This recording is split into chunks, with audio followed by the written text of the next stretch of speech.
In a quiet corner of the world, tucked between ancient oaks and whispering streams, there lay a village called Silverton Hollow. It was not on any map. And yet, those who needed to find it always did. The animals of Silverton Hollow lived simply. They gathered berries, told stories by firelight, and listened to the wind. But there was one young rabbit who could never quite sit still. His name was Pip. Today is the day. I can feel it. Today I'm going to find something amazing. Not before breakfast, little one. Even adventurers need a full belly. Mama, I want to find the greatest wisdom in the whole forest. Everyone says it's out there somewhere. The greatest wisdom, Pip, is not something you chase. It's something that finds you when you're ready. I'm ready right now, Mama. I'll be back before the stars come out. I promise. And so Pip set off into the morning, his heart drumming like a woodpecker on a hollow log. Watch it, Pip. Can't you see I'm busy? I've got 14 things to do before lunch. Nutkin, have you ever stopped to look for the greatest wisdom in the forest? Wisdom? Who has time for wisdom? I've got acorns to store, nests to fix, races to win. Wisdom doesn't get things done, Pip. Nutkin was always busy, but he never seemed happy. Hello, Pip. You startled me. I was just listening to the flowers. Listening to the flowers? Fern, flowers don't talk. And in that quiet, he heard something soft, like a whisper beneath the wind. That if you're quiet enough, you can hear them growing. Everything alive has something to say. For the first time that morning, Pip didn't feel like running. He felt like staying. But the pull of adventure was still strong, and somewhere ahead, Pip believed the greatest wisdom was waiting. Hi there! What a lovely bridge! Oh, great. Another noisy youngster trampling through my morning peace. Sorry, just exploring. Mr. Thistle, sir, I'm looking for the greatest wisdom in the forest. Do you know where I can find it? Wisdom, eh? I'll tell you one thing, Freud. The brook never tries to flow uphill. It just goes where it's meant to go. Maybe there's something in that. Pip didn't fully understand, but he felt the words settle inside him like a small stone sinking to the bottom of a still pond. Beyond the bridge, the forest grew older. The trees here had stood for hundreds of years. Their roots remembered things that the young saplings had not yet learned. And then Pip heard it, the slowest footsteps he had ever heard, each one placed with the patience of someone who had nowhere particular to be.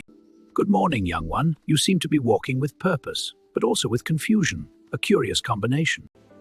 I'm Pip. I'm searching for the greatest wisdom in the forest. Do you know where it is? Can you show me?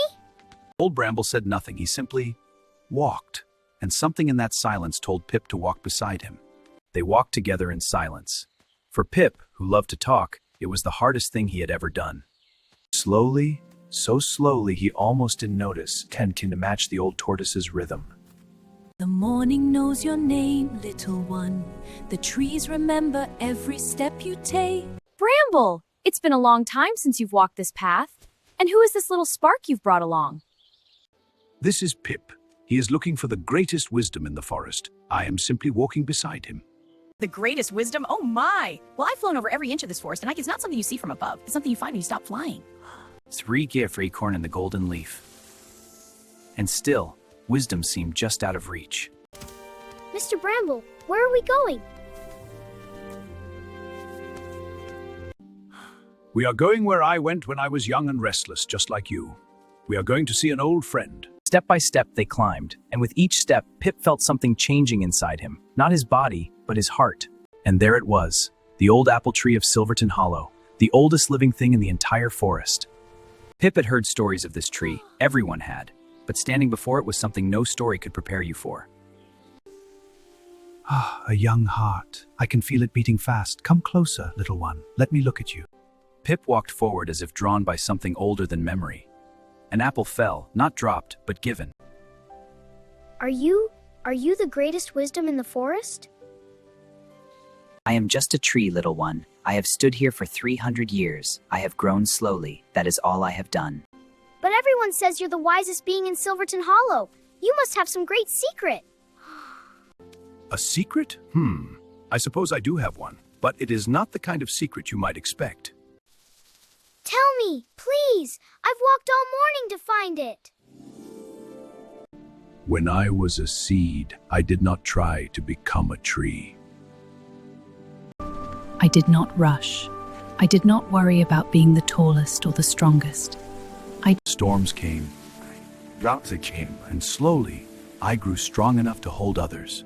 My first apples were small and sour, but I did not stop growing, and in time I had enough to share with everyone. Not excitement, not adventure, but something deeper, something quiet and true. I came to this tree when I was your age, Pip.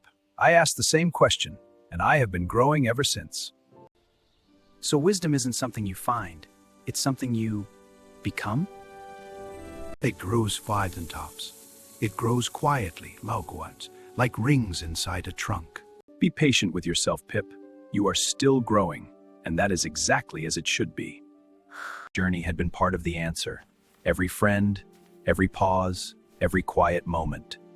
Thank you, Mr. Bramble, for walking with me, for not telling me the answer, but letting me find it. That is the only way wisdom works, my boy. It cannot be given, and you have good soil in that heart of yours. Word travels quietly in Silverton Hollow, and soon others began to gather at the old apple tree. Pip, you found it! You found the old apple tree!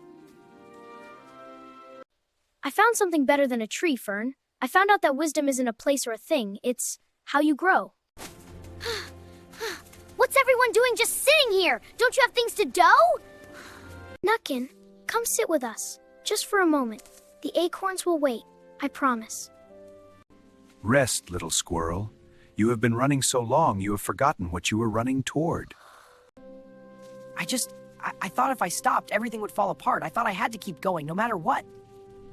The strongest are the ones that grow deepest. Let your roots go deep, Nutkin, then you will never fall. Before them, and for a little while, no one needed to say anything at all.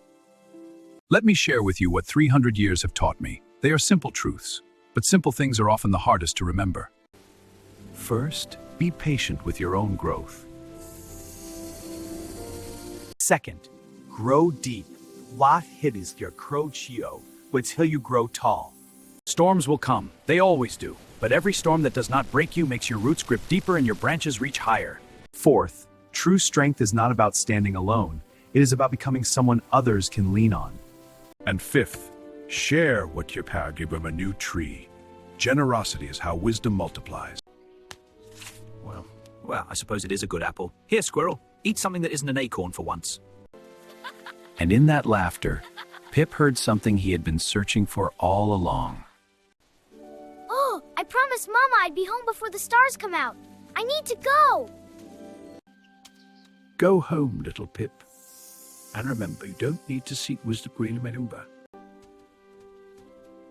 Will you walk with me again someday, Mr. Bramble? I will always walk to stoop. That is what old Tortoise, so the young ones don't have to walk alone. Pip said goodbye, not forever, but for now. The kind of goodbye that carries a promise to return. The forest hadn't changed, but Pip had. And when you change, the whole world looks different. Kindness, Pip was learning, often wears a disguise. Sometimes it looks grumpy and has spines. He walked home the way Bramble walked, slowly, with purpose, feeling each step, hearing each sound. You're just starting, aren't you? Don't worry, little one. You've got time, all the time in the world. And then Pip did something remarkable. He planted the seeds, because wisdom isn't meant to be shared. He didn't look back. He didn't need to. He knew the seeds would grow. They always do, when planted with love. Home appeared through the trees like a warm hug waiting to happen. And Pip's heart, once restless, felt full. You're home, and just before the first star. Tell me, little one, did you find what you were looking for? I did, Mama. But it wasn't what I expected, son. It's come. I'm still becoming. Oh, Pip, you've already become more than you know. Mama, each of these was a lesson. I just didn't know it while it was happening. The best lessons are always like that, darling. You don't hear them with your ears, you feel them with your heart. And Pip fell asleep that night with a heart full of stories, a satchel full of memories, and a soul that had grown just a little bit deeper. Grow slowly, little one. Grow deeply. And one day, you will be the shade that others rest in. But the way he moved through it had. And sometimes, that makes all the difference. Listen, the trees are still growing, and so are you.